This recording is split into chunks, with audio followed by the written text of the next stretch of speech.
Chapter 11. A cosy bed made of straw. Winston was on his way.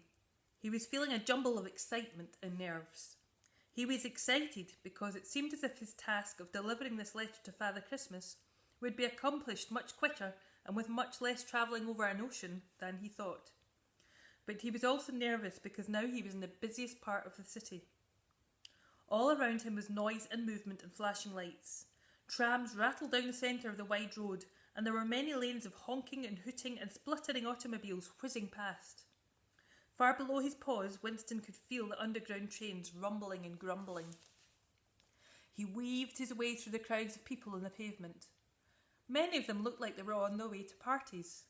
Women in long gowns that sparkled in the headlights of the passing vehicles picked their way through the pavement in fancy high-heeled shoes.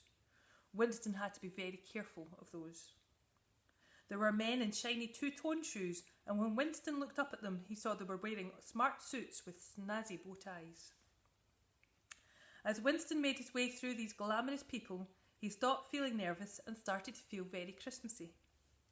"I'll deliver this letter to Father Christmas," he squeaked to himself, "and then I'll find somewhere snuggly to spend the night and have a good sleep. I'll need it after all this adventuring." Suddenly he heard something unusual. It was music, but not like the loud jazzy music that had been floating out the restaurants and clubs that he'd scurried past. This was gentle, like a lullaby. Winston stopped to listen for a moment, his ears waggling like antennae, trying to find out where the music was coming from. He followed the sound and found it was coming from an old building with a tall, pointy tower that was set back slightly from the main road. A soft, warm, flickering light was coming from within, and Winston sneaked through a gap in the door.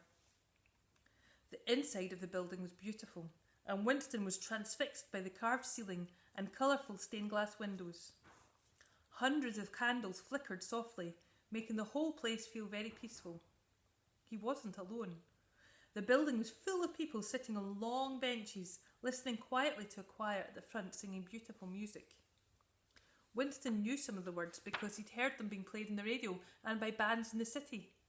Christmas carols, he thought. As he looked around, he spotted a curious object set up nearby. It was a large toy building, a bit like a doll's house, but it looked more like a barn or a stable. Inside, several statues were standing on a bed of clean, sweet-smelling straw.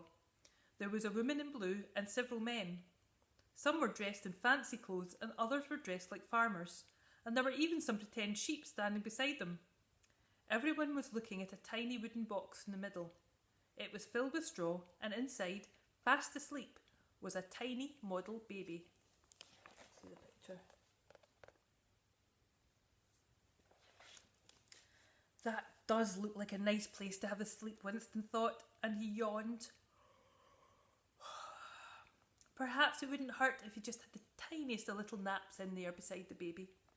But as he started clambering in beside the stable scene, the choir finished singing and the congregation clapped. The sudden noise made Winston stop sharply in his tracks. He waggled his whiskers. "Winston," he said sternly to himself, "fancy thinking about having a nap when you haven't finished your important job." And with a flick of his tail, he forced himself to pad down the aisle and back into the cold night.